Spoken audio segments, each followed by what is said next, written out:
हरे कृष्णा। हम कौन हैं और हमें क्या करना चाहिए, इसको समझने के लिए मैं आपको एक छोटी सी कथा बताऊंगी। एक भिखारी था। वो ट्रेन में भिक्षा मांगता था। एक दिन ट्रेन में एक बहुत अमीर व्यक्ति मिला उसे। तो वो सोचा कि इस अमीर व्यक्ति से मुझे बहुत धन प्राप्त होगा, क्योंकि ये तो बहुत अमीर दिख रहा है। भिखारी उसके पास जाता है और बोलता है कि कुछ दे दीजिए मुझे। उस अमीर व्यक्ति ने कहा, मैं एक बिजनेसमैन हूँ, मैं मुफ्त में कुछ नहीं देता हूँ। यदि मैं तुम्हें कुछ धन दूंगा तो तुम मुझे उसके बदले में कुछ दो। भिखारी ने कहा, मैं तो भिखारी हूँ, मेरे पास तो कुछ भी नहीं है, मैं क्या दे सकता हूँ। बिजनेसमैन ने कहा, वो मुझे नहीं पता, लेकिन जब तक तुम मुझे कुछ नहीं दोगे मैं तुम्हें 1 रुपया भी नहीं दूंगा। फिर ये भिखारी सोचता रहा दिन भर और रात भर कि मैं क्या दे सकता हूँ। वो दिन तो निकल गया, व्यापारी भी चला गया, भिखारी भी चला गया अपने अपने स्थान को। दूसरे दिन जब ये फिर से आया तो इसे रेलवे स्टेशन के पास कुछ फूल दिखाई दिए। जो पौधे लगे रहते हैं ना, वैसा पौधा था और कुछ फूल लगे थे उसके ऊपर। उसने फूलों को तोड़ा और उस दिन जितने लोगों से भिक्षा मांगा सबको एक एक फूल दिया। लोग भी बहुत खुश हो गए, ये तो कैसा भिखारी है, ये तो फूल देता है हमें। और ये भी बहुत खुश हुआ, इसे संतुष्टि मिली कि मैं कुछ तो दिया, मैंने मुफ्त में पैसा नहीं लिया, मैंने उसको कुछ दिया। फिर ये सिलसिला चला, रोज ये भिक्षा मांगता और लोगों को फूल देता, इकट्ठा करता फूल जहां से भी इसे मिलता था। कुछ दिन बीतने के बाद एक दिन वापस वही व्यापारी इसे मिला। ये वहां गया, उस व्यापारी को कहा, आज आप मुझे भिक्षा दीजिए, क्योंकि आज मुझे आपको देने के लिए कुछ है। व्यापारी ने उसे धन दिया और इसने व्यापारी को फूल दिया। तो व्यापारी ने कहा, अरे अब तो तुम भिखारी नहीं रहे, अब तो तुम व्यापारी हो गए हो। इस भिखारी को ये बात बहुत अच्छी लगी कि मैं अब भिखारी नहीं रहा, मैं तो अब व्यापारी हो गया।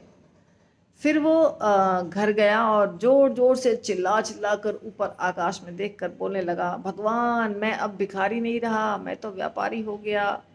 3-4 बार बोला। तीसरी बार फिर दोनों मिले। अब इस बार काफी दिनों के बाद दोनों अच्छे कपड़े पहने थे, सूट बूट।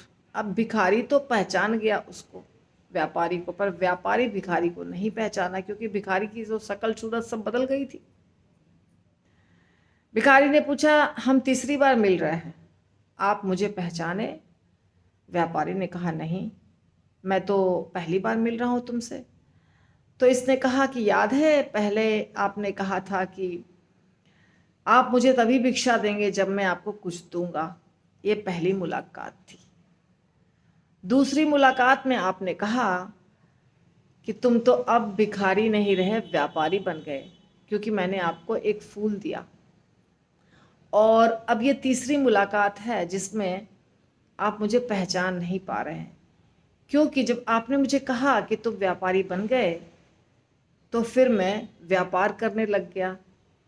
पहली बार आपने कहा कि कुछ दो, तो मैं देने के लिए प्रयास किया और मैंने फूल देना शुरू किया। और दूसरी बार आपने कहा कि तुम व्यापारी बन गए, तो मैं उस बात के ऊपर सोचा और व्यापार करने लगा। आज मेरा फूलों का बहुत बड़ा बिजनेस है।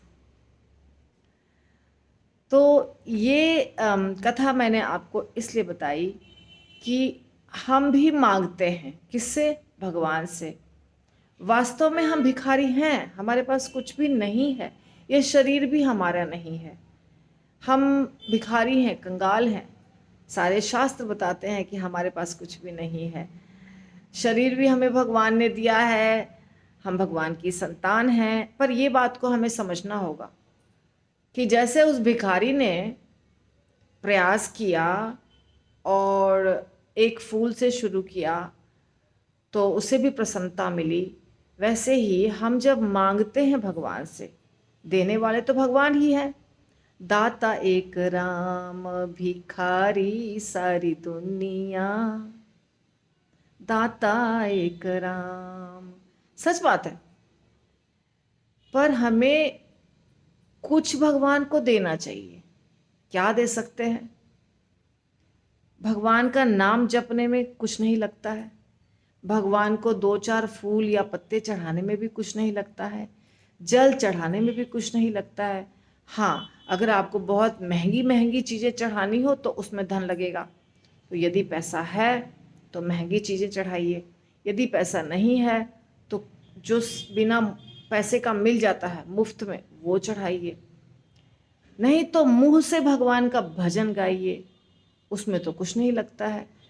कोई भगवान का गीत, और कुछ नहीं तो भगवान को नमस्कार कर सकते हैं, मंदिर जाके प्रणाम कर सकते हैं। तो हमें सिर्फ मांगना नहीं चाहिए। ऐसे जो भजन होते हैं, जो गीत होते हैं, उसमें हम मांगते हैं ना भगवान से कि आप हमें पुत्र दीजिए, धन दीजिए, बिजनेस अच्छा हो जाए, सब कुछ हो जाए। तो भगवान दाता है, भगवान तो दे देंगे। लेकिन हमारा कर्तव्य क्या है? हम भगवान का गुणगान करें, हम भगवान के नाम का जप करें, हम भगवान को कुछ दें जो मेरे पास है, अपने सामर्थ्य के अनुसार मंदिर की परिक्रमा करें। तो इस प्रकार क्या हो जाएगा, हम भिखारी से व्यापारी बन जाएंगे।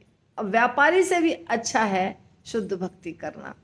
व्यापारी में क्या होता है कि हम भगवान से मांगते हैं और भगवान को कुछ देते हैं, और शुद्ध भक्ति में क्या होता है, हम सिर्फ देते हैं, मांगते कुछ नहीं है।